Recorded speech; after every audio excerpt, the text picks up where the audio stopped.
Today's episode is brought to you by our company, nanochomp Marketing Strategy and Analytics.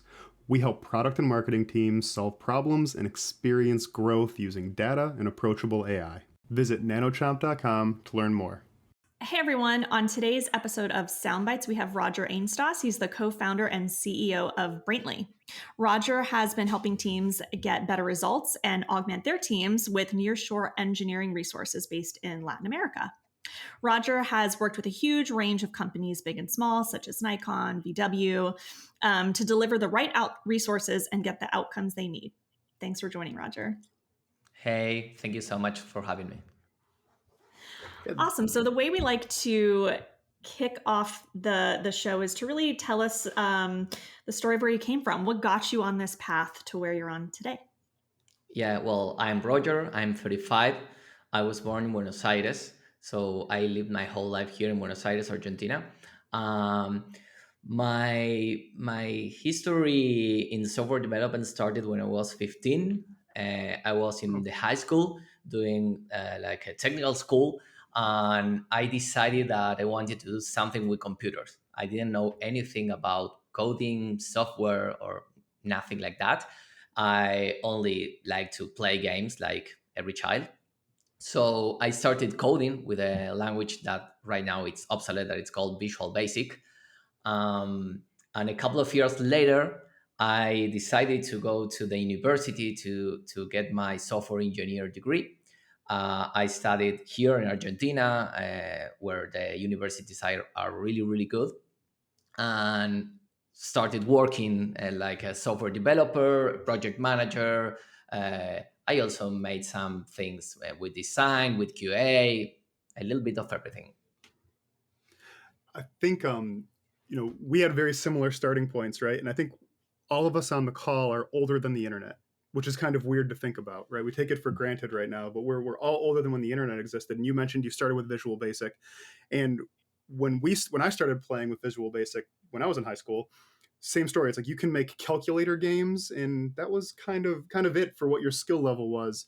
And now we see these amazing libraries that have changed since you were in school till now. What are the biggest things that have changed over the like the software development process, the project management of software development as well? Well, first of all, methodologies.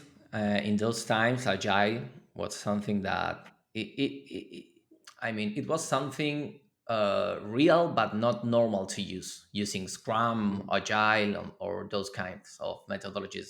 The software development used to be something more traditional.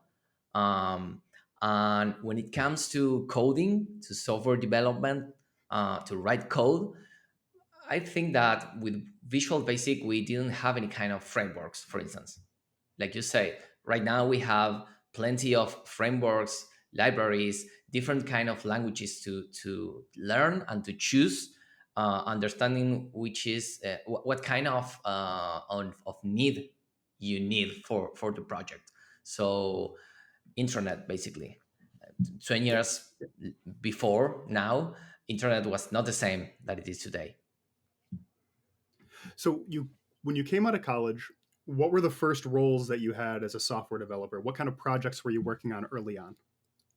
My first project was a dating site that the name it was like a kind of Tinder, but it was not Tinder. It was a site called Zona Citas.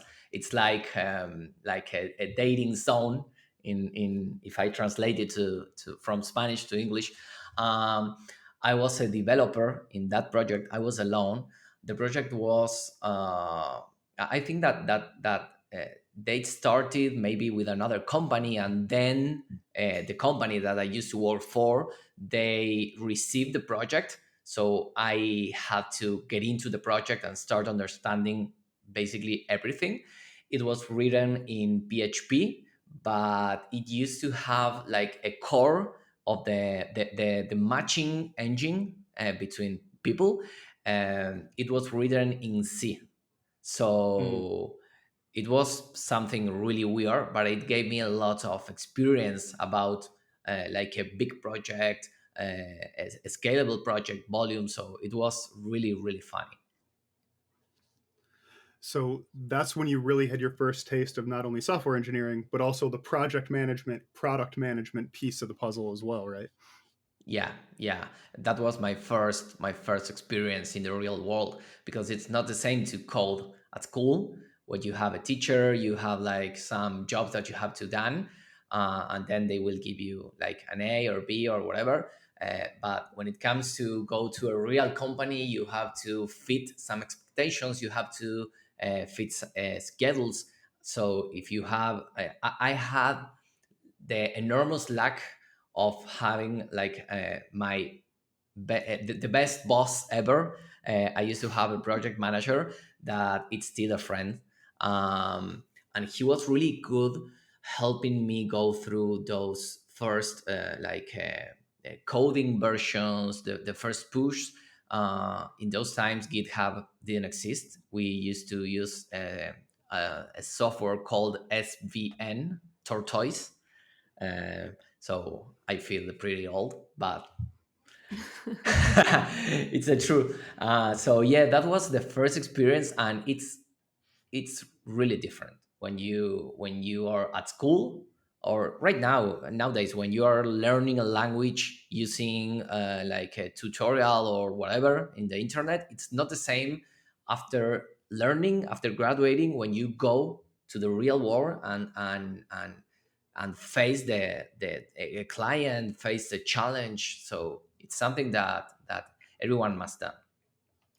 Yeah, I think that's really relatable. I think a lot of folks, when they get their first job, it's like when you're in school, you're studying for the test. You're trying to get all of the topics and the key themes understood enough to just pass this test. And once you have to apply it, like in the real world, it does feel very different.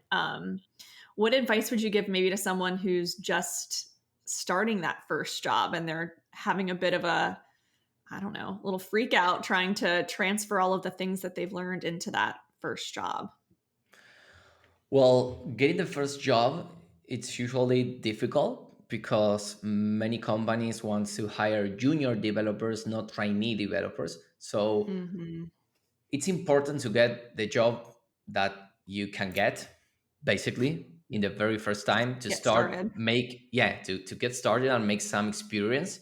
And for sure you will face a project, probably a small project, but you will feel that it's too much for you and you don't Hmm. understand anything. But you have to be patient, you have to ask for help, because it's important that when you get into a company, being a trainee developer or even a junior developer, you should look for a company that can give you like some support, some team, some semi-senior or senior developers that can help you go through those challenges, because otherwise you don't have anyone to ask for a recommendation, or hey, I have this problem, or I'm blocked with this or that. So it's very important to be patient and to ask questions to developers that are like more experienced, and step by step, baby steps always. I think that's a huge point. I think when people get their first jobs, they're always concerned about they don't want to ask a question and look stupid. They've been trained their whole college career to have the answer, not to have questions. And now you're thrown into this environment where you have unlimited options of what you can do to solve a problem, but you have to manage the limited resources. And unless you ask those key questions, you'll never get there. You'll be stuck in the mindset of I need to deliver the answer. But there's not a single answer. There's an unlimited amount of answers and ways to do it, and you just don't you need to find the skills to and the people to be able to help you get there. So that's really interesting, but what is the path from your first job? You learned all this great stuff, you did a few other things, and then you started your own business to take these learnings and deploy it at a large scale. Well, after that job, I moved to another one as a developer, and a couple of years later, I was promoted. So I became like the digital development office boss. It was like a weird title, but it was a kind of project manager with superpowers. And in that job, I met my co-founder Faku, and he was in charge of the infrastructure, so servers, telcos, and every stuff like that. So he was the one that started saying me, hey, we have to do something. We have this knowledge like servers, software, coding, web pages. Uh, and we have the demand. In that time, that was 2012. So it was many Hmm. years ago. We saw that we had that big opportunity for working from Argentina to the United States. But the problem for us at that point was how we can get to a client in the States. It was almost impossible for us. So we first decided to start the company because we love and we still love what we do. And we understood that we had like a tremendous power to help people, not only developers, but also clients to get their web pages, their marketing sites, their platforms on. So that was sorry that was exactly the moment when we said, okay, we have to do it. So we started finding a name. It's the first thing that all the people do. So how did you get your first clients? So you're trying, you have this great opportunity. It's like, look, we have a lot of skill set, we have a lot of knowledge, we have a lot of resources and people, and we can operate at a lower cost position. So how do you go find those first clients to get you to get on board? That's interesting. Our first client was a client in the United States. They were in San Francisco. It's a company that a couple of years later they sold the company, and we got to them because I have a friend from the university here in Argentina that started working as a product manager for them. So he told me, "Hey Roger, we need a PHP developer. You want to be the developer?" So I told him, "No, I don't want, but I'm building a company so I can hire a developer for you." So that's why we started. So we started from 0 to 100, like in going from Buenos Aires to San Francisco nonstop, and that was our first client. That was an amazing experience because we were not used to work with the United States in those times. So that experience facing Silicon Valley was a tremendous learning for us. What did it feel like to get your first? I know it was like through somebody that you knew, so it's like always so important to leverage your network to get those clients. But what did it feel like to be like, oh, we're doing this, Yeah, we have some business? it took us like 6 months since Hmm. we made our website until we got this first client, and the first sensation is like a tremendous happiness because you think, okay, I did it, and it was San Francisco, something Yeah, unbelievable. And the second thought was, okay, I'm afraid because mm, now I have to do it. Now it's a reality, yeah, got to and deliver. yeah, and it's something that I always say, even when I go to panels or to talk with people in public, it's normal to have like a little bit of fear because we are all human beings. So that's what make us humans. So it's an amazing sensation that I like to have. Um, Always that I'm starting working with a new big client or going to a panel or make even doing a podcast.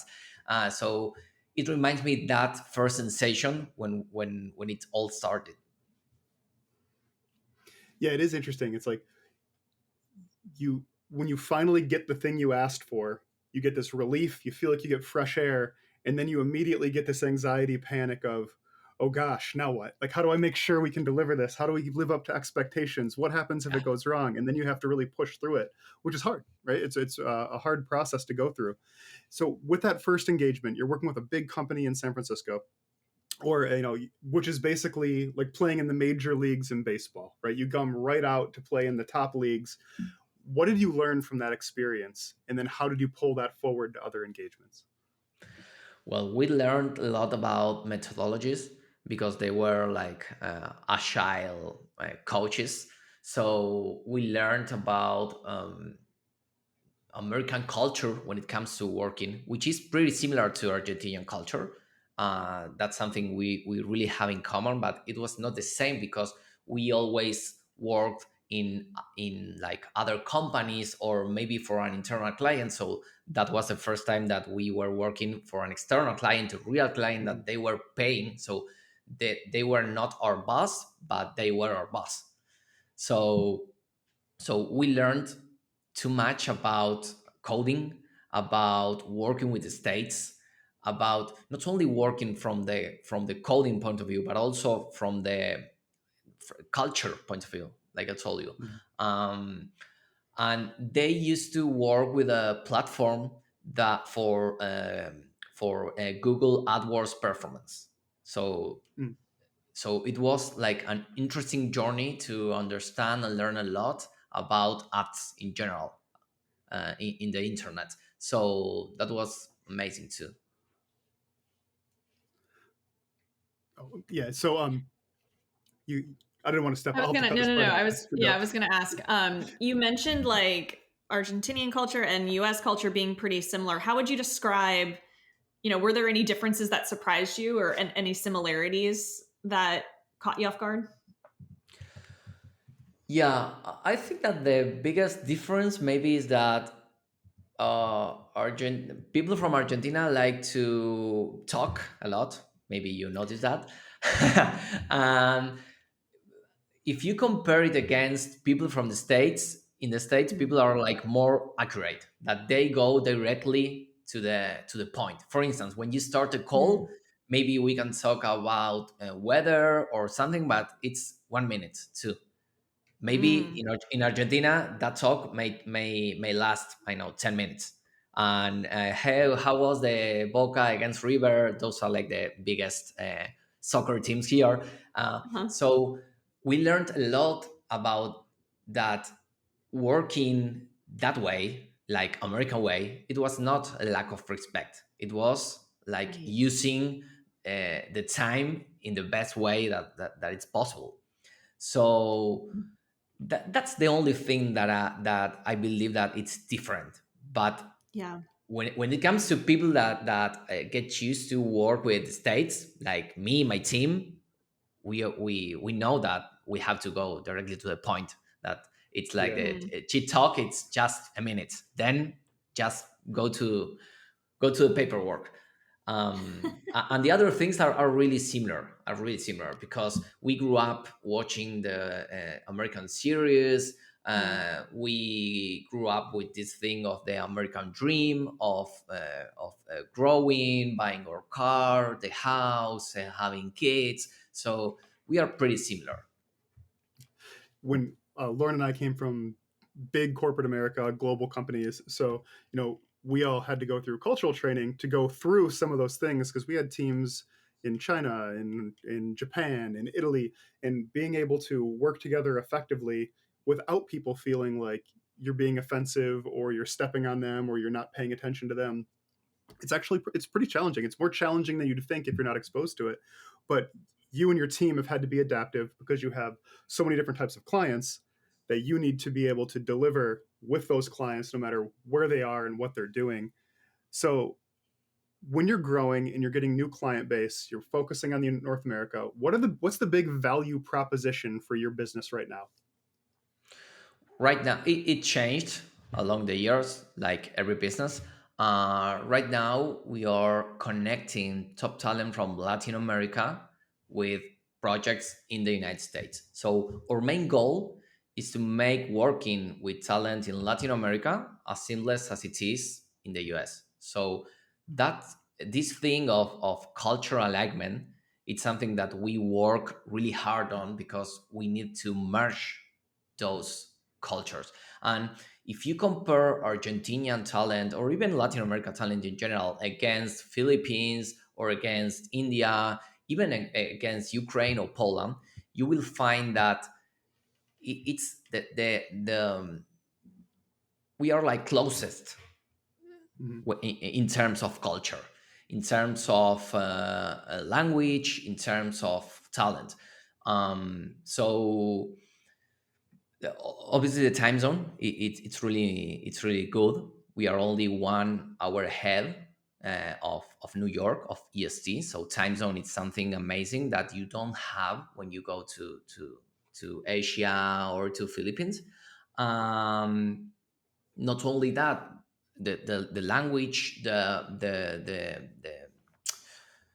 amazing talent, the amazing universities that we have. So the main challenge, the main value proposition is connecting all that amazing talent, that amazing people that know how to work for the states, that they are in an amazing time zone with an amazing English, with everything, connecting them with projects in the states. So if you are an American company looking to empower your engineering team, maybe you have your engineering team, you have your CDO or VP of engineering or whatever, you should take a look to Latin America to hire more developers, because you will be working with amazing people in the same time zone, but spending much less Mm. money. The average metric is that you can save up to 60 or 70%. It Wow. depends Wow. on the technology, it depends on the seniority, but it is cost effective for sure. Yeah, that value proposition makes a ton of sense to me, but I'm sure you have some objections or people who are on the fence. What sort of how do you overcome those well, what are those objections and then how do you overcome them? Well, I think the biggest one is uh, not knowing about the culture. Mm, So most of the times our clients come from India. I mean, they are from the States, but they are working with India or with Ukraine or with Philippines. And the difference, like I told you, the difference, the culture difference, it's much bigger than the difference with Argentina. So they're afraid of uh, going again with another software agency that they can hit the goals or mm, the KPIs, or they can get like the right developers, the right engineers. So we have to go through those objections, showing them or uses cases. Many times I talk with a client that it's, I know, in Los Angeles, or and I have clients in Los Angeles, so I offer them, hey, do you want to talk with with George, that it's also in Los Angeles? I mean, he lives like 10 minutes away from you. So you can talk and you can ask them, not only read like a phrase in our website.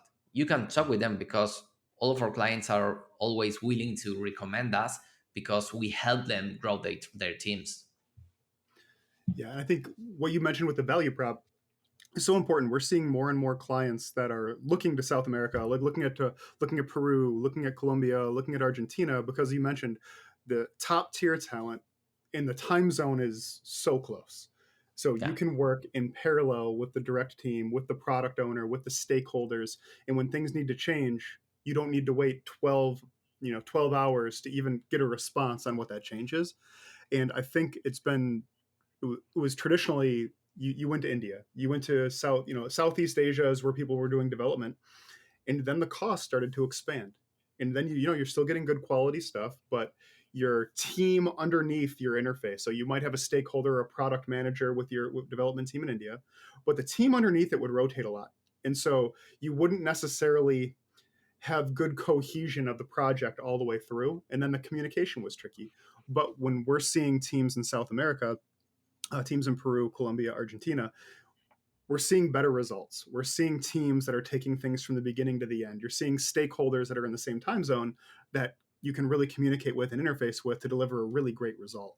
So I feel like the amount of objections you're overcoming is shrinking by the day, which is great news, especially considering how mattress companies now are tech companies with platforms, which is wild to think about. Who would have thought that one of the best selling mattresses right now, what is the 8 Sleep, and it's a software based Internet of Things device. Yeah. You'd never think that. And furthermore, when it comes to Argentina, I want to share with you two like metrics. One of those is that we are the country with most Nobel Prizes in Latin America.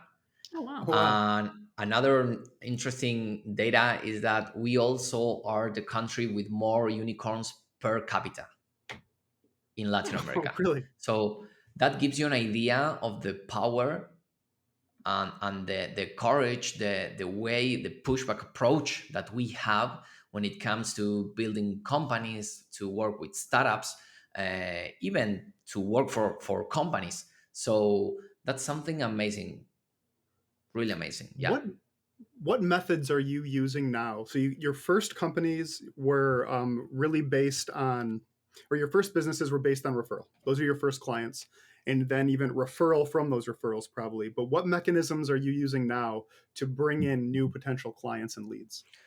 Well, that's my main challenge right now. I'm working hard with this thing. It's something that we always grew up only with referrals until I know 3 years ago or 4 years ago.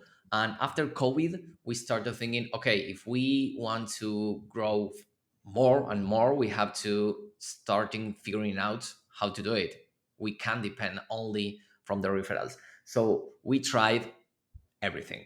Mm, So I could write a book about this. But we tried outbound, for instance, and it didn't work because nobody wants to receive spam in LinkedIn or mhm, in mhm, their inboxes. We tried inbound, and we are still doing inbound. And we understood, this is only my experience, it's not the absolute truth, but we understood that we have to be there with inbound marketing, like being in social media, in LinkedIn, creating content. But our type of business, we won't receive a client or a lead, a qualified lead from inbound. So it's something that we need to do, we need to have, sorry, because when we start a conversation with a potential client, they can go to the internet and find content, social media, a nice website, case studies, and those kind of stuff. But it's not a way of generating leads, at least in the States. Maybe in yeah. Argentina could work, but we don't work for clients in Argentina. So the other thing that we are doing is we have a person living in the States, in New York, so she's the one that goes to the events and meet new people and try to find new clients. I also go to the States 4 or 5 times a year. I've been in Miami 2 weeks ago. I'm going to New York next week. I'm planning my next trip to West Coast in September, October. So I try to go as many times as I can to be really close to our clients and to our potential clients. The last thing that we are trying is not only going to events as an attendee, but also going hosting events. So, for instance, in the next Tech Week in New York, we are hosting an event. So, Mm. I'm not only going to attend to some events and meet new people, but also we will be doing an event and we will be talking about these things: Latin America, talent, why you should take a look to Latin America, the benefits, and everything. But it's something that we are trying. It's This is A/B And testing. yeah, I Yeah. think that's the method. Like Lauren and I always, we've been going through everything too, and we always find that not only do you try all these different things, but the world that you're testing them in is continually changing too. So what worked yesterday just might not work today, and you always have to Absolutely, change, which yeah, is it's And exciting but tough. and I think we're seeing, a swing, like everybody's doing the outbound marketing. You're saying like we're getting spam all the time. Then we're, all over social media. Everyone's posting promotional stuff and trying to win business. So maybe there's a lot of clutter. And so I feel like when everyone used to go to these events and these trade shows, people moved away from it and then did digital marketing. But now I feel like it's kind of swinging back, and people are, especially after COVID, are sort of craving that face to face, yeah. interaction and some more in-person communication. So I hope that's successful for you. We've seen that be successful with brands that we've worked with as well. Just sort of going to those events, really targeted audience there. Everyone's going to be Yeah, interested in what you have to say, and so you're talking to the right folks. So that's half the yeah, I battle. think that's the secret, going to the right event. But it's something that it's changing all the time. So we have to try. We have to try. It's really important to talk with another companies that they are doing the same. I have a really good relationship with other software houses that they do stuff augmentation or maybe product, different kind of things, or verticals inside inside the software development. Sorry, and it's perfect to have those kind of conversations because we talk about this. Hey, did you try this or that? And we all believe in that group that it is enough demand for everyone. So I Mhm. will not go to you and steal time from you. We believe that the size of the opportunity of companies in the states hiring talent in Latin America, it's enormous. So there are work for everyone. So it's important to have those kind of conversations too. Back to the conversation of, today even mattress companies are becoming technology companies, like things that you'd never think would have tech or software or an internet Yeah. of things component now does. And then even aside from that, there's customer data that you were trying to collect, and how do you process that effectively, and how do you remarket, and you need software development to be able to extract that effectively. So to your point, people think of things as pie division. We're cutting this pie up, but really we're in this stage of the pie is expanding so rapidly that if you approach it effectively, you can really win. Yeah, I'm not sure if I get the question, but we now have that pie that it's that the company that it's working perfectly from the operational point of view, and we are okay with this size of company with the Mm, clients that we have, but we want more. We want to be a bigger company. We want to be we want to help more people to get their projects in the states and help more companies in the states to hire better talent. So that's why we are in that situation of trying to make the pie bigger. yeah. Did I So get the what does question that right? future look like? Yeah, no, yeah, you did. When I'm thinking about pie expansion, I'm thinking of the total addressable market is this big, Oh, okay. and people think of taking slices of it, and they think that that pie is one size, and it's like we're really in the space where it's growing quite a bit, Well, and there's a lot more addressable market. something interesting about that thing is that we usually don't go to San Francisco, for instance, because we have clients mostly in Los Angeles, in Florida, in New York, and Ohio, and we understand that we have enough United States in those four cities or states, so we don't need to go to San Francisco to fight in a swimming pool full of sharks. uh, Yeah, so it's difficult, it's more expensive, and there are plenty of companies trying to sell the same. yeah, So that's why we focus on that slice of the pie, which means going to a specific state. That doesn't mean that if you come from North Carolina, you are not a client for us. You will be, but when it comes to going to events and try to find a specific target, we usually go to those like cities. I think that makes sense. So you work a lot with directly with the end customers. Have you ever worked with an agency that works with an end customer? Yeah, and that's something that we call on the industry call usually like a partnership. Yeah, We have a partnership with some software development companies in the states and also with marketing agencies, because many times, especially a marketing or design agency, many times they have the same client that we have, but they don't give them software development services. So yeah, maybe you are creating with them like the inbound strategy or the strategy or ads or whatever, and they come and say, hey, I have this project, can you develop it? And you don't have developers, so we partner up with those companies with like a special structure, and I think that everyone, the business has to be big enough for everyone, um, and we do it. Yeah. I think it makes perfect sense. And we partner with companies like that too, right? It's like in house we can do a lot of proof of concepts and demos, but that's a big gap between a proof of concept, a demo of Yeah. something working, and something that's production grade that's been penetration tested, that you can really, really trust. So what does the future look like for y'all? What is the future of your business? What do you think the future of this industry looks like, especially with the huge hype cycle pushing towards AI? Well, that's a big topic for another podcast, probably AI. But for my company, my vision for the next years is to keep growing, keep connecting talent from Argentina with projects in the States, and keep helping and keep building that bridge, because I'm sure that we have a bridge between those cultures, those countries, but we have to keep building that bridge Mm-hmm. and make it grow. And when it comes to the industry, um, I always tell the story. I tried the Vision Pro a month ago from Apple, and it was mind blowing. Oh, I really? went out from the Apple store thinking, okay, I'm afraid about the future.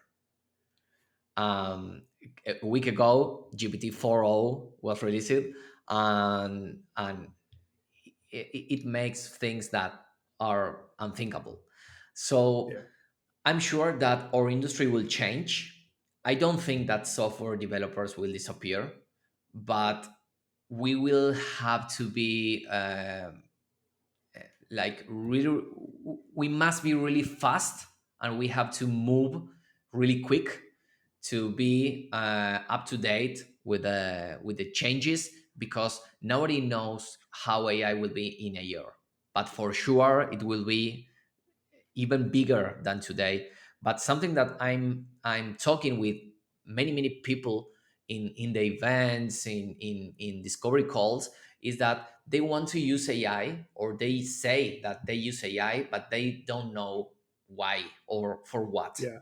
We see So it all the time.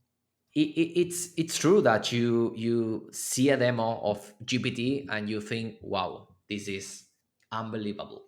But then we have to build that bridge on how to use that for making money for a business. uh, so I'm sure that AI is changing the world, and it will change our industry, but I don't think that software developers or designers or marketers will disappear, because that thing that make us humans, Mm-hmm. emotions, strategic thinking, uh, AI won't take place of those things. So I'm optimistic about the future. I was going to say, I appreciate the optimistic outlook. I think we hear a lot of doom and gloom associated with what the future of AI can look like and how that could impact us. So it's nice to hear some optimism. Speaking of that, I think you said you started the company in 2012, right? So you've been doing this for a while. Like, what keeps you going? What keeps you excited about what you're doing? Well, I still I don't code anymore, but I still love technology. I still love software, and the thing that I most enjoy is solving problems. And maybe 10 years ago, solving a problem was creating a software solution. Mhm. A couple of years later was I know managing a project, and right now solving a problem is achieving growth, revenue, the challenge thing of connecting those points, the companies that are looking for talent and the talent that are looking for companies. So it's important for an entrepreneur, or at least for me, to keep motivated and doing new things. So if you are doing something new, you will make mistakes for sure, but it's part of the process. And making mistakes and trying new things and discovering that these three things work and those other 10 things didn't work makes me feel like alive, and it's a signal to say, okay, I have to keep going and have to keep pushing for this path. You talk about problem solving, and that tying that back to the GPT 4.0, or sorry, 4.0, it's really interesting to think when junior developers 5 years ago were graduating school. They had a handful of problems they were tasked with solving. But now, these large language models can solve those problems very easily. So those junior developers almost don't have to. So you almost don't learn some of these skills that you need to grow. So that's going to be an interesting outcome in the next couple of Yeah, years to see how that impacts. it's something that always happened. For instance, I graduated from high school, sorry, in 2006, and iPhone 1 was released in 2007. So I didn't learn how to code mobile in high Yeah, school. I didn't a couple of years later. So it in those times was mobile, touch screens, accelerator, and those things. Nowadays is AI. In 10 years will be another thing. yeah. So it's a profession that you have to be really up to date. If you are not up to date, in 5 years you will be like a television from the 80s. Yeah, So we have a couple questions we'd like to wrap up on, and this is Lauren's favorite question, so Yeah. we'll let her hit it. cool. So, knowing what you know now about how your life has gone, how your businesses have, how your business has evolved, what advice would you give either your 18-year-old or 25-year-old version of yourself? I always like that question because it's like a psychological question. I would say to a young as Roger that it's really important to be connected to the world. Many years I was so focused on executing the company, operating the company, that I didn't go outside to Mhm. networking events, talking with another entrepreneurs, going even more to the States. Uh, and a couple of years later, maybe I know 5 years ago or six, I realized that that was a valuable time that I lost. But it was lost, and that was the Mhm. true. So I made the decision to start taking advantage of that opportunity. So definitely being more connected to the ecosystem. Don't be afraid of asking questions to other entrepreneurs that you admire, maybe through LinkedIn or an email or through a referral, but maybe asking to someone you really admire, hey, how did you do this or that? It's something that really help you go in this like roller coaster of being an entrepreneur. So Mm. being more social, probably. Mhm. Yeah. Oh, I think that's great advice. When you're starting a business, it's easy to just be heads down in it, sort of ignore everything going on around you, but that oftentimes you're missing opportunities to learn, to grow from others, or even just sort of commiserate and be like, as an entrepreneur, like, I'm going through this too. Am I crazy, or is this a normal feeling? So it sounds like over the last 5 years you've made a concerted effort to Yeah, sort of put yourself out there. So that's great advice. thank you. And I think related to that, being more connected is probably celebrating some of the small wins. You said you were so heads down that your team probably had wins, things that were worth celebrating that you probably didn't even celebrate. You were like, okay, whew, that's a relief. I can move on to the next thing. But that was worth pausing and probably celebrating and enjoying. And I feel like there's so many moments in life all of us don't appreciate, and they move right past us because we're focused on what's next and how to keep moving.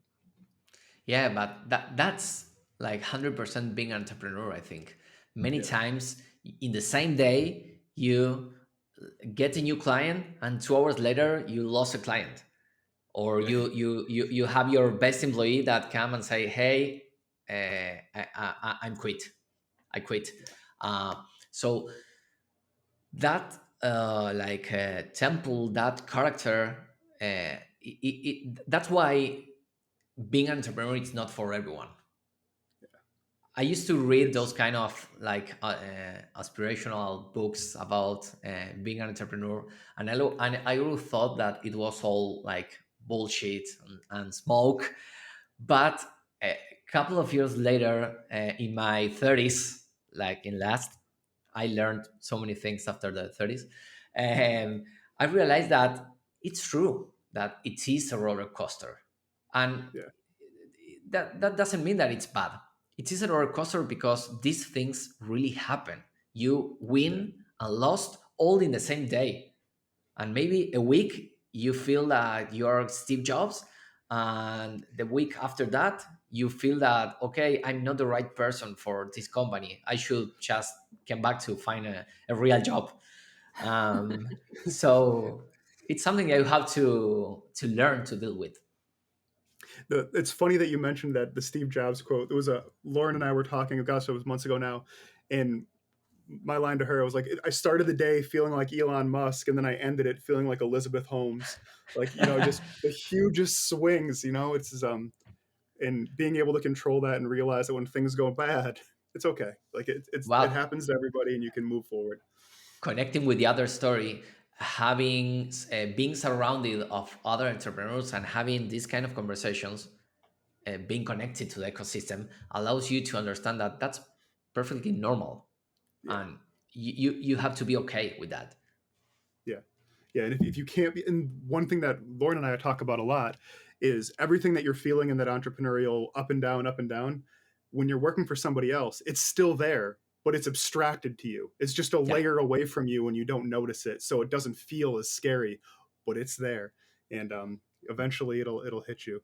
But no, totally agree. this has been super fun. Well, I guess the last question I want to hit you with is what podcasts, what books have you read recently or are you reading now that you're really interested in? Well, the last book I read, it was Thinking Fast and Slow from Yeah, it's Daniel good. Kahneman. It's a book that a friend of mine recommended me like 8 years ago, and I didn't read it. I know why. And I know 3 months ago I read it, and it blew my mind. A podcast that I'm listening, not a specific podcast, but um, mostly podcasts about growth, about marketing, because it's the part of my like a professional skill set that I need to keep improving, Mm, or learning about. So I don't have like a specific show that I'm big fan, but I usually use Google Podcasts, which I think that they are going to shut it down, or Spotify, and just Mhm. find two podcasts or ask to another entrepreneurs, hey, which is your favorite podcast?